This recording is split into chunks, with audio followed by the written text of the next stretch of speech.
तो ये क्वेश्चन देखते हैं, इसके अंदर फंक्शन और पीएनसी का यूज़ होगा एंड जेईई मेन के लिए स्पेशली इस टाइप के क्वेश्चंस काफ़ी इंपॉर्टेंट रहते हैं जिसमें थोड़ा पीएनसी का यूज़ करके फंक्शन के साथ क्वेश्चन पूछा जाता है। तो इस क्वेश्चन को देखते हैं। Consider a function from a set from 1 to 13 to a set from 1 to 9 given that function is surjective. तो यहाँ पे अपने को फंक्शन ऑन टू फंक्शन दिया हुआ है and is non decreasing.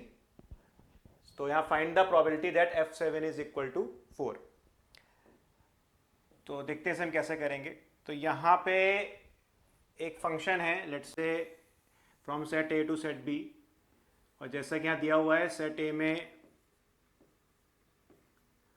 13 elements हैं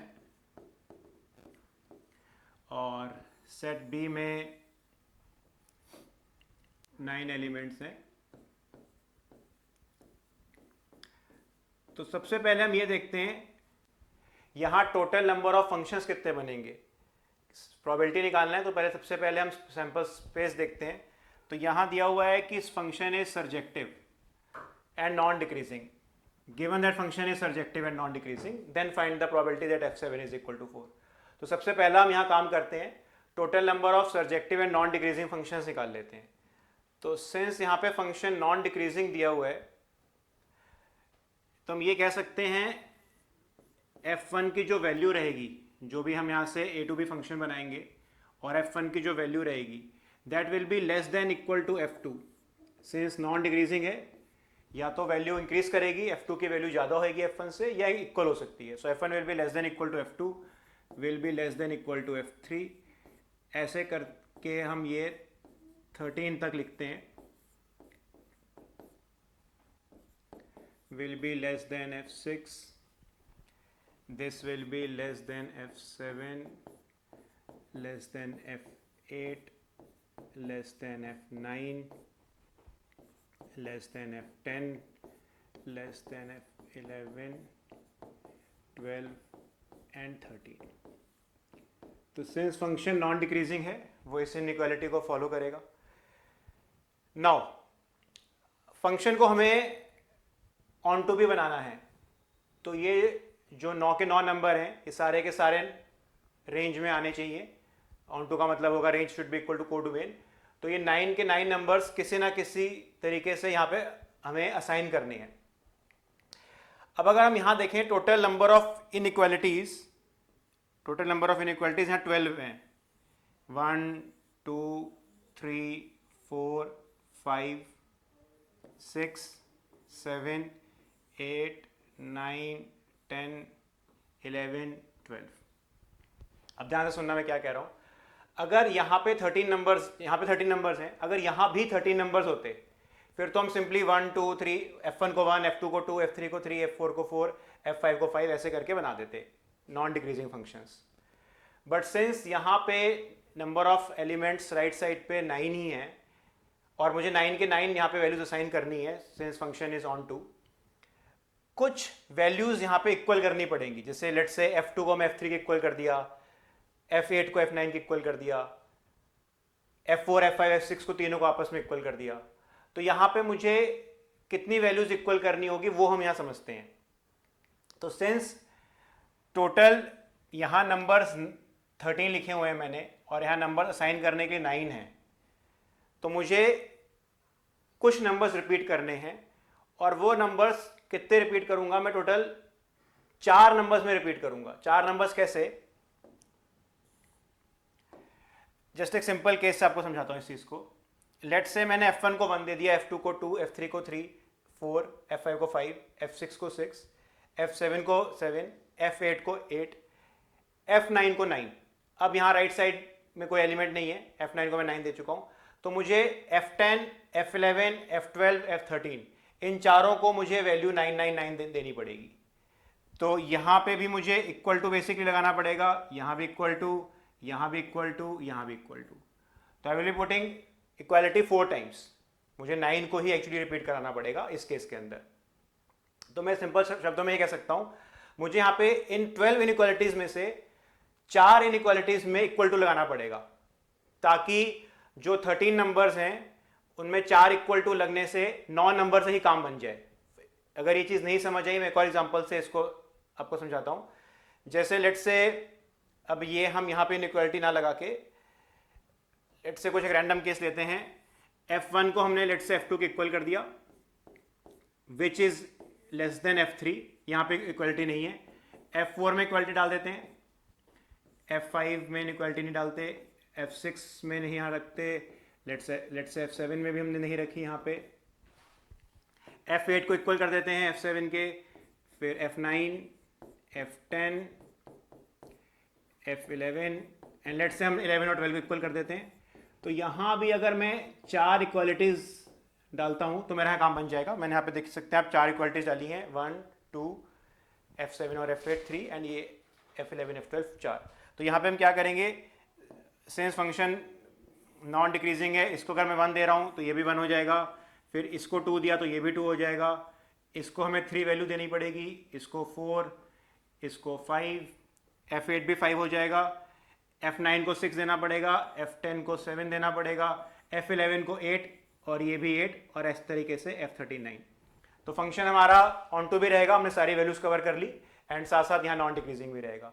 तो बेसिकली हम ये कह सकते हैं यहाँ पे 4 इक्वालिटीज क्रिएट करनी है आउट ऑफ टोटल 12 inequalities.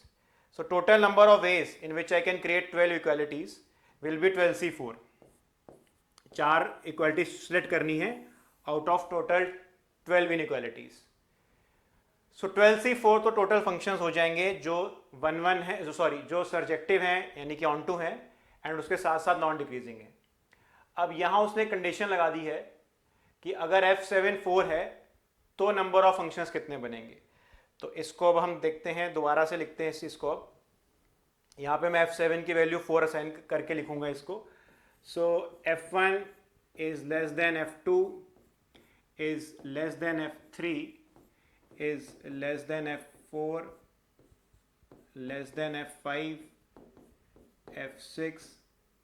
यहाँ पे हम F7 की जगह 4 लिख देते हैं क्योंकि यहाँ पे अपने को F7 का वैल्यू 4 दिया हुआ है। is less than F7, यहाँ पे less than F8। तो इस तरीके से दोबारा से हम इसको लिखते हैं F10, F11, F12 and F13। तो इसको हम 2 पार्ट्स में देखेंगे। पहले हम इन 6 नंबर्स की बात करते हैं। अब सिंस F7 4 है and function is non decreasing, जो 1 2 3 है, जो F1 और F6 तक नंबर्स जितनी भी वैल्यूज हैं, F1 F2 F3 F4 F5 F6, वो पहले 4 नंबर में ही असाइन होनी चाहिए। मतलब यहाँ पे जितने भी ये 6 नंबर्स हैं बिफोर 7, ये सारे के सारे 1 2 3 4 के अंदर ही असाइन होने चाहिए, क्योंकि since function is non decreasing F5 5 या F5 7 नहीं हो सकता क्योंकि F7 इज ऑलरेडी 4। तो पहले जो 6 नंबर हैं वो 1 2 3 4 में ही असाइन होनी चाहिए। ऑफकोर्स 4 हो सकता है, जैसे हम F6 को 4 कर सकते हैं, वो चलेगा, बट 4 के आगे नहीं हो सकता। तो ये जो 6 नंबर हैं हमारे पास, ये 1 2 3 4 में ही असाइन होने चाहिए। अब पिछले वाला लॉजिक दोबारा लगाएंगे। यहां पे टोटल इनइक्वालिटीज 1 2 3 4 5 और ये 6, 4 तक बात कर लेते हैं। तो यहां 4 तक टोटल 6 इनइक्वालिटीज हैं और हमारे पास यहाँ 4 नंबर्स हैं। अब मुझे यहाँ पे अगेन सिंस इनइक्वालिटीज ज़्यादा हैं, नंबर्स कम हैं, मुझे कुछ यहाँ पे इक्वल टू लगाने पड़ेंगे। अब मुझे यहाँ पे कितने इक्वल टू लगाने पड़ेंगे, तो हम सिंपल से इसका हिसाब ऐसे लगा लेते हैं। अगर मैं F1 को 1 बोलता हूँ, F2 को 2 बोलता हूँ, F3 को 3 बोलता हूँ, तो मुझे, और लेट्स से मैं F4 को 4 बोलता हूँ, अब वैल्यू सारी खत्म हो चुकी हैं, तो मुझे यहाँ पे इक्वल टू चाहिए, यहाँ पे इक्वल टू चाहिए और यहाँ पे इक्वल टू चाहिए। तो मुझे 3 इक्वल टू चाहिए होंगे अगर मुझे ये कंडीशन मेंटेन करना है। सो आई कैन से कि 6 इनइक्वालिटीज में से I have to select 3 inequalities.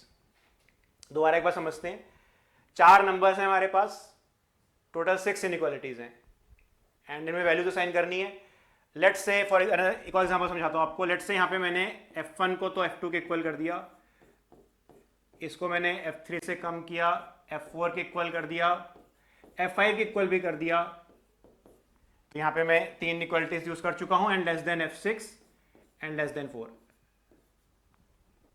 तो मैंने यहाँ पे 1 2 3 इक्वलिटीज यूज कर ली हैं। तो ये कैसे वैल्यूज बनेंगी, F2 F1 1 में जाएगा, ये सारे बराबर हो जाएंगे, they will go into, and F6 यहाँ पे हो जाएगा 3। तो हमारे यहाँ कंडीशन फुलफिल हो जाएगी, function will remain non decreasing. तो हमें यहाँ पे फर्स्ट 6 इनइक्वालिटीज में से 3 इनइक्वालिटीज पे इक्वल टू लगाना था सॉर्ट ऑफ, तो 63 वेज में हो जाएगा। अब हम आगे देखते हैं सेकेंड पार्ट। तो सेकेंड पार्ट लिए इनफैक्ट यहाँ नीचे दोबारा लिख देता हूँ इसको। यहाँ पे ये कंडीशन रहेगा अब हमारा, ये हमारा फर्स्ट पार्ट हो गया जिसमें हमने टिल F7 बनाया। अब दोबारा से F7 से हम आगे सीरीज यहाँ लिखते हैं, दोबारा देखते हैं एक बार। So F7 is less than equal to F8, F7 की वैल्यू 4 है, less than equal to F9, less than equal to F10, so on. अब यहाँ पे इनइक्वालिटीज काउंट करें, 1 2 3 4 5 6, तो यहाँ पे 6 इनइक्वालिटीज हैं। जैसे मैंने पहले बोला था F6 4 हो सकता है, F5 भी 4 हो सकता है, इसी तरीके से F8 भी 4 हो सकता है। तो यहाँ पे इक्वालिटी आ सकती है, इसलिए हम इसको 4 को यहाँ पे दोबारा से इंक्लूड करके लिख रहे हैं। अब यहाँ पे अपने पास 6 इनइक्वालिटीज हैं, एंड नंबर्स कितने हैं हमारे पास वो देखते हैं। सो टोटल नंबर्स हमारे पास अब 4 से लेके 9 तक रहेंगे, 6 नंबर्स रहेंगे अब यहाँ पे हमारे पास। जैसे ऊपर हमारे पास 4 नंबर्स थे 1 2 3 4, अब हमारे पास टोटल 6 नंबर आ जाएंगे, हमारे पास टोटल 6 नंबर्स यूज कर सकते हैं। अब अगर मैं यहाँ देखूं 1 2 3 4 5 6 7, यहाँ 7 नंबर 7 वैल्यूज हमें साइन करनी है यहाँ पे। अब 7 वैल्यूज अगर हमें साइन करनी है और नंबर्स हमारे पास 6 हैं, तो अगेन हमें इनमें से कोई एक इनइक्वालिटी को इक्वल टू करना पड़ेगा। एंड टोटल मेरे पास यहाँ पे 6 इनइक्वालिटीज हैं, तो उनमें से मैं कोई एक इनइक्वालिटी को इक्वल करूंगा, तो 61। वैसे भी टोटल इक्वालिटीज हमें 4 डालनी थी, हमने यहाँ पे टोटल 4 इक्वालिटीज पुट की थी। तो फर्स्ट पार्ट में हम ऑलरेडी 3 कर चुके हैं, तो एक इक्वालिटी यहाँ पे भी हमें और डालना है, सो 61। तो इसका भी एग्जांपल से समझा देता हूँ। लेट्स से पिछले वाले एग्जांपल को कैरी कर लेते हैं आगे। यहाँ पे मैंने इक्वालिटी डाली थी, यहाँ पे डाली थी और एक यहाँ पे डाली थी, इसी को आगे ले जाता हूँ। F7 की वैल्यू 4, उसके बाद लेट्स से F8 इससे बड़ा है, और लेट्स से F8 F9 की इक्वल है, फिर यहाँ पे F10 F11 F12 F13। तो अब देखते हैं यहाँ पे वैल्यू कैसे बनेंगी। F7 4 था, ये दोनों इक्वल हैं, तो ये 5 हो जाएगा। बस इसके अलावा इक्वालिटी अब कहीं नहीं है, ये 6 होएगा, ये 7 आएगा, ये 8 आएगा, और ये इस तरीके से 9 आ जाएगा। तो हमें 6 इनइक्वालिटीज हैं और हमें यहाँ पे एक इक्वल टू डालना है। तो टोटल हमारा यहाँ पे नंबर ऑफ फंक्शन इस केस में बन जाएंगे 63 इंटू 61। एंड सिंस यहाँ पे हमसे प्रोबेबिलिटी पूछा जा रहा है, तो यहाँ प्रोबेबिलिटी हो जाएगा टोटल सैंपल स्पेस में नंबर ऑफ फंक्शंस थे 12C4, this were the functions which were non decreasing and onto functions, and for the given case जिसमें F7 की वैल्यू 4 के इक्वल है, उसमें नंबर ऑफ फंक्शंस बन जाएंगे 63 इंटू 61। तो इसका ये आंसर हो जाएगा। आई होप आपको ये क्वेश्चन समझ आया।